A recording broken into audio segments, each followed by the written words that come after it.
하나님 말씀은 신약성경 제일 먼저 있는 마태복음 4장 1절부터 11절까지 봉독합니다. 마태복음 4장 1절부터 11절까지 봉독합니다. 그때 예수께서 성령에게 이끌려 마귀에게 시험을 받으러 광야로 가서 40일을 밤낮으로 금식하신 후에 죽으신지라.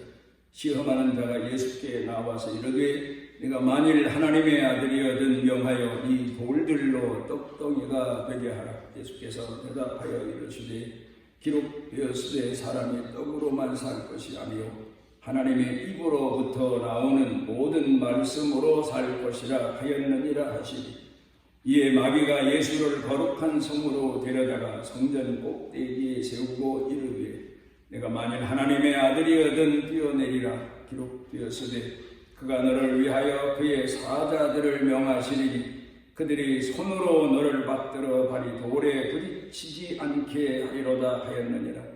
예수께서 이르시되 또 기록되었으되 주 너의 하나님을 시험하지 말라 하였느니라 하시니, 마귀가 또 그를 데리고 지극히 높은 산으로 가서 천하 만국과 그 영광을 보여 이르되 만일 내게 엎드려 경배하면 이 모든 것을 내게 주리라.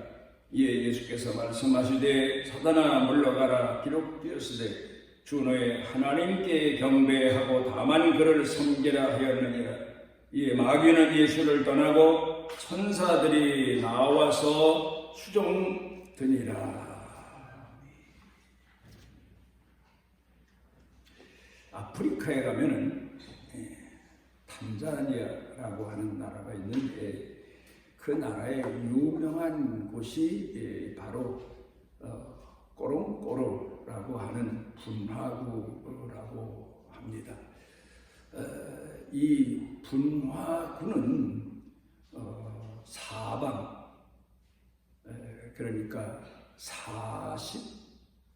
40km니까 백리, 사방 백리 분화구를 형성하고 있는데 그 안에는 뭐 호수도 있고 늪도 있고 또 이 초식 동물들이 좋아하는 풀도 아주 넉넉하게 있고 이제 그런 곳입니다. 그런데 그곳에 살고 있는 짐승들의 수요를 보게 되면 엄청납니다. 사자도 있고 코끼리도 있고 그 안에 보면은 무슨 얼룩말도 있고 임팔라도 있고 악어도 있고 이런 동물들이 어우러져서 그 안에서 살고 있는데, 물론 국립공원으로 지정이 됐죠. 근데 그곳이 하도 유명한 곳이고 또 동물들이 그렇게 모여서 질서를 어느 정도 지켜가며 그 안에서 살고 있기 때문에 세계적인 관광지로 알려져 있습니다. 그러면 이제 그 탄자니아에 가게 되면 꼬롱꼬로라고 하는 국립공원에 관광을 가면 가이드가 자동차에 사람을 태우고 그리고 가면서 뭐 사자를 만나면 설명을 하고 그 외에 악어도 설명하고 그 외에 초식동물들도 설명하고 이제 그러면서 다닙니다. 그런데 재미난 것은 전혀 사람들이 그 안에 살고 있는 짐승들에 대해서 어떤 제재를 가하지 않는데 항상 그 숫자가 유지되어 간다는 겁니다. 그거는 왜 그럴까?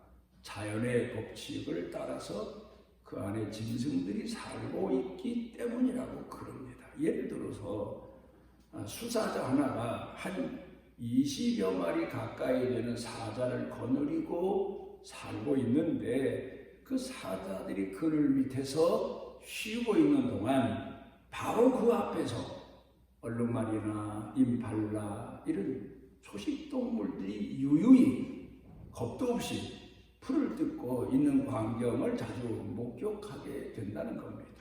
어떻게 그럴 수 있을까? 맹수 사자 앞에서.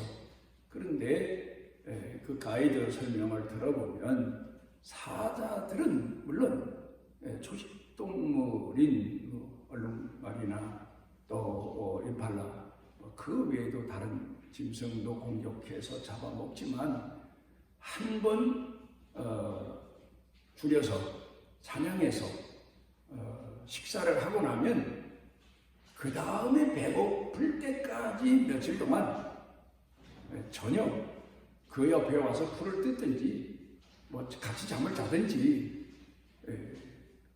개의치 않고 사냥하지 않고 괴롭히지 않고 자기네끼리 놀며 즐긴다는 겁니다. 그러니까 이곳에 살고 있는 짐승들은 자연의 법칙, 동물의 법칙을 따라 살고 있기 때문에 그 안에 적당한 숫자가 유지되면서 각종 동물원 같은 그런 세계를 이루고 살고 있고 지상 낙원 같은 그런 곳을 이루고 살고 있다. 그렇게 이야기를 하고 있습니다. 그런데 여기에 대해서 한번 생각을 해봤습니다. 만약에 사람들이 그 안에 들어가서 살게 되면 어떻게 될까? 사람들이 그 안에 들어가서 그 동물들 있는 그 분화구 안에 들어가서 살게 되면 아마 동물의 세계도 그렇고 자연의 세계도 그렇고 질서라고 하는 법칙이 깨지지 않을까? 그리 생각합니다. 왜냐하면 사람들은요 짐승과 달리 먹을 만큼만 사냥하고 먹었으면 그 다음에 쉬고 이제 그런 존재가 되지 않고 더 타락해서 내일 먹을 거를 위해서 오늘 사냥도 해놓고 또 심지어는 자손들을 위해서까지 사냥하고 그러면서 자기 욕심을 채우기 때문에 아마 사람들이 그 안에 들어가 살게 되면 얼마 안 가서 그 안에 동물들이 다 흔히 우리가 말하는 씨가 말려지게 될 거고 그 안에 질서는 파괴될 거고 그 안은 결국 황폐해진 땅만 남게 되지 않을까 이런 추측을 해봅니다. 우리가 오늘을 살면서 오늘 성경 본문 말씀으로 돌아가 보면은 깊은 뜻을 우리에게 가르쳐 주실 교훈입니다. 사람이 무엇으로 살 것인가? 신앙인이 사는 법칙, 사람이 사는 법칙을 예수님께서 분명 우리에게 가르쳐 주시고 계신데 예수를 믿으면서도 하나님을 공경한다고 하면서도 우리는 예수님이 가르쳐 주신 법칙대로 과연 살고 있나? 아니면 세상 사람들이 살고 있는 세상 사는 법칙대로 살고 있나? 깊이 반성하면서 오늘 성경 본문 말씀의 교훈을 마음에 새겨둘 필요가 있습니다. 입으로는 주여 주여 하고 예수 그리스도를 구주로 영접했다고 하면서도 예수님이 가르쳐 주신 신앙인의 법칙, 신앙의 법칙대로 살기보다는 내가 예수님을 영접하기 전 또 근본적으로 타락한 그런 인간의 욕망대로 살아가면서 우리 사는 생활도 파괴시키고 인생도 스스로 파괴시키고 그리고 우리뿐만 아니라 다른 사람들까지도 파괴시키는 그런 죄를 범하고 있다는 사실을 우리가 생각해 봐야 됩니다. 내 삶만 살아가는 생활만 점점 어려워지고 힘들어지는 게 아니라 남들까지 심지어는 사람들이 살고 있는 그 주변 자연까지 동물의 세계까지 파괴시키는 그런 죄를 범하게 되고 맙니다. 학문적으로 지금 이거 하나 걱정입니다만 공산주의 국가에서만 이 찰스 다윈이 말한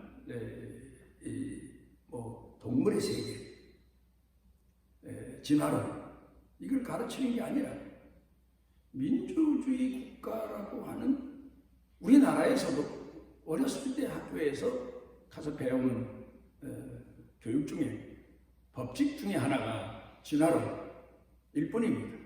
지금 미국은 창조론을 가르치는 그런 학교도 생겨났다고 그럽니다만 우리는 진화론만 가르칩니다.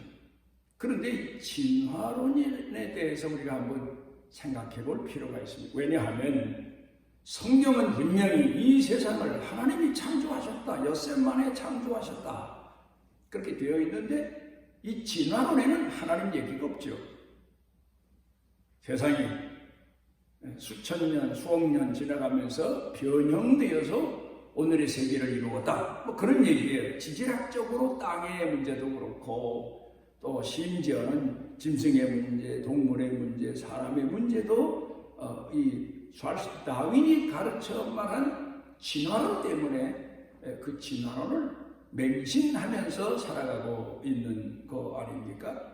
세상은 수억 년, 만 년, 수억만 년 됐다.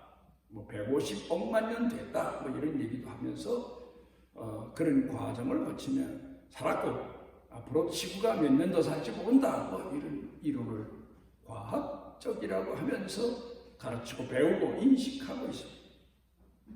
전에 한번 어떤 고등학교 들어간 학생이 심각한 얼굴로 찾아왔습니다. 교회에서는 세상을 하나님이 창조하셨다고 하는데 학교 갔더니 진화론을 가르칩니다. 어떻게 해야 됩니까? 그래서 제가 웃으면서 그건 학문으로 받아들여라. 진화론이라고 하는 학문은 찰스 다윈이 자연의 세계에 들어가서 발견했다는 법칙이다. 이론이다. 그건 학문으로 받아들여라.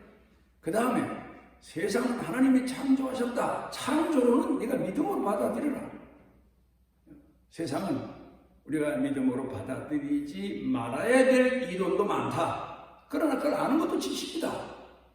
그렇게 설명을 해 준 적이 있습니다. 저는 찰스 다윈이 과학자 다운 뭐 그런 면모를 가지고 지구에 대해서, 식물에 대해서, 생명에 대해서 연구해 보겠다고 자연 속으로 들어갔지만 결국 내가 생각해 보면 자기 가지고 있는 안목으로 자기 자신의 생각으로 마음으로 자연을 봤다는 사실. 만약에 찰스 다윈이 인생의 문제를 해결하기 위해서는 어떻게 할까? 보다도 지혜롭게 사는 방법이 뭘까? 그런 데 관심을 가지고 훌륭한 선생을 찾아갔다든가 아니면 예수님이 우리에게 전해주신 하나님의 말씀을 깊이 연구했다면 아마 그 이론이, 그의 학문이 또 다른 영향을 세상에 주었을지 모릅니다. 그런데 어쨌든 이 찰스 다윈은 자연에 들어가서 진화론을 결국 이론을 만들어 냈는데 이게 공산주의자들이 오늘 주장하고 있는 가장 핵심적인 이론입니다. 학문입니다. 그러니까 이들이 말하는 내용을 보게 되면 세상은 약육강식의 세계다. 그걸 진화론을 통해서 가르쳐주고 있지 않습니까? 강한 놈이 약한 놈을 잡아먹고 약한 놈은 더 약한 놈을 잡아먹고 그러면서 생존한다. 그런데 우리가 좀 더 보다도 우리 삶을 놓고 보면 정말 그럴까? 그러니까 오늘 성경 본문을 돌아가서 다시 생각해 보면 예수님께서 비록 넉넉지 못한 그런 세상을 살더라도 사람이 살아갈 수 있는 방법은, 신앙인이 사는 방법은, 인간이 사는 방법은 하나님 말씀으로 살아야 된다. 이걸 가르쳐 주시고 계시지 않습니까? 그런데 하나님 말씀대로 사람들은 살지 않고 찰스 다윈이 말한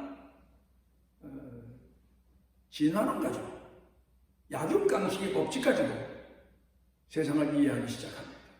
그런데 생각해 보십시오. 이 법칙대로 살면 세상 다 망해요. 금방 망해요. 왜? 강한 놈은 약한 놈을 잡아먹고 약한 놈은 더 약한 놈을 잡아먹고 그런 이론 아닙니까? 근데 이 이론이 맞지 않는 건 그럼 강한 자의 세상이 돼야 되는데 오늘 자연의 세계를 놓고 보면 강한 것은 점점 없어져요. 숫자가 줄어요. 그런데 아주 약한 것은 번성해요. 이걸 어떻게 설명할 거냐? 그런 이론도 있습니다. 그런가 하면은 또 중요한 것은 찰스 다윈이 말하고 있는 적자 생존법입니다. 그러니까 약한 자가 진화되지 않으면 죽는다. 그러나 계속 진화를 거듭해서 생존하게 된다. 뭐 그런 얘기입니다만은 이게 공산주의에서는 변증법적 유물론 뭐 그런 어려운 학문으로 이용하고 있습니다. 그러니까 자기네 세계를 생존케 하기 위해서 계속해서 별별 방법을 다 써가면서 마치 이단들이 별별 수단 방법을 다 써가면서 사람을 미혹하고 자기네 세를 늘리는 것처럼 공산주의자들 보십시오. 수단 방법 가리지 않고 우리는 그렇잖아요. 지혜롭게 삽니다. 우리도 우리 자신이 변화돼야 되고 때로는 힘으로 안 되는 것 지혜로 해결해야 되고 지혜의 범주를 벗어나지 않아요. 윤리의 범주를 벗어나지 않는 게 지혜예요. 그런데 이 공산주의자들은 목적이 방법을 정당화하는 거예요. 그러니까 내가 나쁜 방법을 써도 목적이 좋으면 괜찮다는 거예요. 하여튼 그래서 세상이 어수선해 지금 이게 사실이고 지금 어수선한 세상을 살고 있습니다. 그러니까 오늘 우리가 생각해 보는 것은 지금 세상 사람들이 살고 있는 방법이 오느냐, 학자들, 과학자들이 말하는 이론이 오느냐, 오늘 성경 본문에서 예수님께서 우리에게 가르쳐 주신 진리의 말씀이 오느냐, 이걸 우리가 선택해야 됩니다. 알아야 됩니다. 그리고 따라야 됩니다. 하버드대 조지 베일런이라고 하는 박사가 책을 썼는데 행복의 조건이라는 책을 썼습니다. 하버드 대학을 졸업한 학생들이 사회에 나가서 어떻게 사나를 조사해보고 그리고는 과연 성공이 뭐냐 이걸 이제 상당히 오랜 기간 동안 연구하고 조사하고 그래서 책을 써냈는데 이 책에서 말하고 있는 내용을 보게 되면 이 세상 살면서 성공이 뭐냐 이겁니다. 성공. 누구나 다 성공하고 싶어하고 그러지 않습니까? 그런데 성공이 뭐냐? 명예냐? 아니면 재산이냐?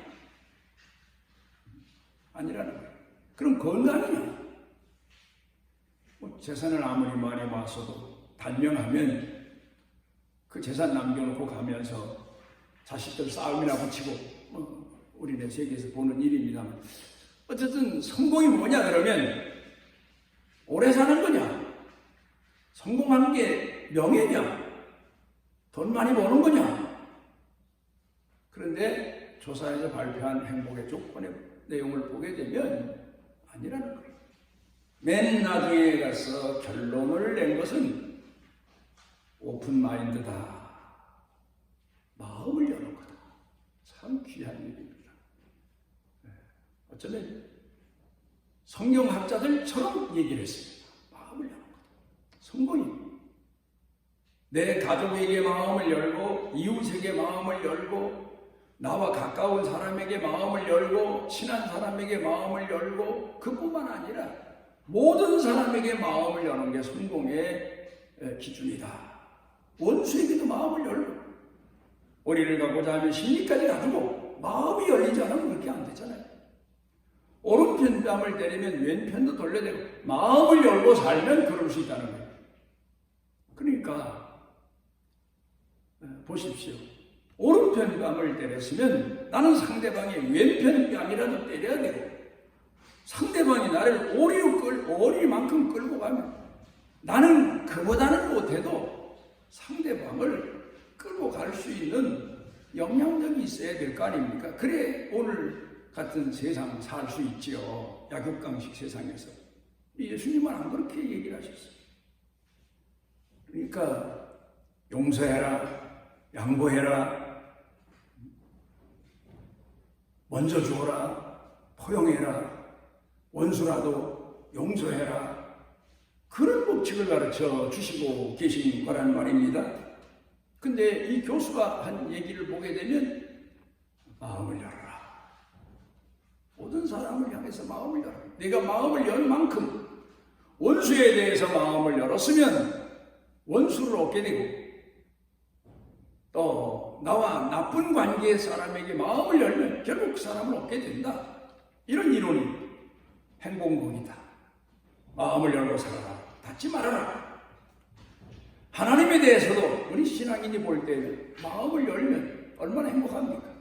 그래서 사람들은 하늘을 향해서 하나님을 향해서 마음을 닫아버리고 세상에 대해서만 마음을 열려고 하는데 그게 마음이 제대로 열립니까? 두드려도 안 열려지고 별별 방법을 다 써도 안 열려집니다. 이제 오늘 성경 본문 말씀으로 돌아가서 봅니다. 여기서 아주 재미난 내용 하나를 발견합니다. 성령에 이끌리셔서 예수님이 40일 금식 기도하시고 마귀에게 이끌려서 시험 받으신 게 아니고 성령에 이끌리셔서 마귀에게 시험을 받으셨다. 그러니까 성령께서 예수님을 시험 받게 했다는 거예요. 시험 받는 장소로 가시게 했다는 거예요. 마귀가 시험했다는 거예요.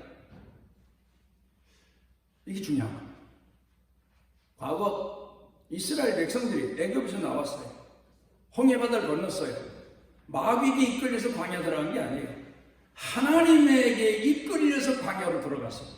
그리고 시련을 받습니다. 시험을 받습니다. 오늘 우리도 역시 마찬가지예요. 우리는 흔히 마귀가 또 시험했다. 나를 시험했다. 우리 가족들을 시험한다. 그리 생각하지만 성경을 통해 보면 택한 백성은 하나님이 이끌고 계시죠. 성령님이 이끌고 계시죠. 그래서 다만 마귀의 시험을 허용하신 것뿐이에요. 그러니까 내가 오늘 성령님이 나와 함께 하신다는 걸 잊어서는 안 돼요. 시험 받을 때에, 연단 받을 때에, 시련 겪을 때에 하나님 나와 함께 하신다. 그렇지요. 광야에서 이스라엘 백성들이 그 많은 시련을 겪었는데 하나님이 함께 하셨잖아요. 말씀으로 만나를 먹여주신 것처럼 예수님이 그랬잖아요. 너희 조상들이 광야에서 만나를 하늘에서 내린 만나를 먹고 산 것처럼 오늘 너희들은 하늘에서 주시는 말씀을 먹고 살아야 된다. 참 중요한 내용입니다. 그런데 여기서 마귀가 시험한 게 참 중요한 내용이 하나 있습니다. 자, 세상을 먹는 것이 풍족한 것으로 살 거냐? 경제적인 문제죠. 돌들로 똑똑하게 되게 하라. 어떻든 풍족하게 먹고 사는 문제, 이게 참 대단히 심각한 문제죠. 그 다음에 능력의 문제입니다. 내가 높은 데서 내리 뛰어라. 그럼 천사들이 받을 거다. 능력의 문제예요. 다른 사람이 못하는 걸 하는 방법으로 살 거냐? 그래서 아이들을 능력자로 키우고 실력자로 키우고 그렇지 않습니까? 그렇지 않으면 재산을 많이 물려줘서 그것 가지고 자자손손 살도록 하려고 하고 그 다음에 내게 전해라. 마귀가 그런 시험을 하고 있지 않습니까? 누구를 따를 거냐? 누구를 존경할 거냐? 누구를 경배할 거냐? 이런 문제. 그런데 예수님께서는 자, 돈 없어도 능력 없어도 내가 어디 바로 줄 서지 않았어도 아부하지 않아도 하나님 말씀대로 살아. 광야 이스라엘 백성들이 그랬던 것처럼 하나님을 공경하는 성도들은 하나님 말씀대로 살아라. 약자 같고 망한 자 같고 죽은 자 같지만 그게 바로 성공의 비밀이다.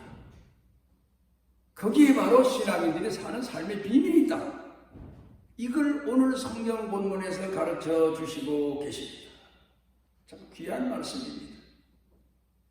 사람은 광야에서 이스라엘 백성들이 하늘에서 내린 만나를 먹고 산 것처럼 하늘에서 오신 예수 그리스도 생명의 떡을 먹고 살아야 된다. 그걸 오늘 우리에게 주시는 교훈입니다. 보면요, 제가 어렸을 때 같이 젊었을 때 신앙생활 하던 친구들이 많았는데 능력자도 있었고 또 그나마 부모로부터 많은 재산을 물려받았던 사람도 있고, 근데 결국 이제 나이 70이 넘어서 주변 사람들을 보면 신앙으로 산 사람, 하나님의 말씀으로 산 사람들이 건재하고 있습니다. 이게 우리가 오늘 마음에 새겨두어야 될 가장 고귀한 진리의 말씀입니다. 벌써 몇 년 돼가지만 고백 지진 때 일본 사회가 지진만의 문제가 아니라 정신적으로 혼란이 왔어요. 그래서 많은 사람들이, 우리보다 일본 사람들은 옛날보다 사는 방식이 좀 달랐어요. 자존감, 뭐 이런 거. 뭐 그렇지 않으면 자기 명예를 위해서 활복자살하고 이런 일들이 많았는데, 고베 지진 사건 이후에 이 발표된 공식적인 그 내용을 보면 한 200여 명이 자살했다. 그런데 그건 발표된 거고 실질적으로 1000여 명 이상은 자살했다는 거예요. 왜 자살했나? 세상을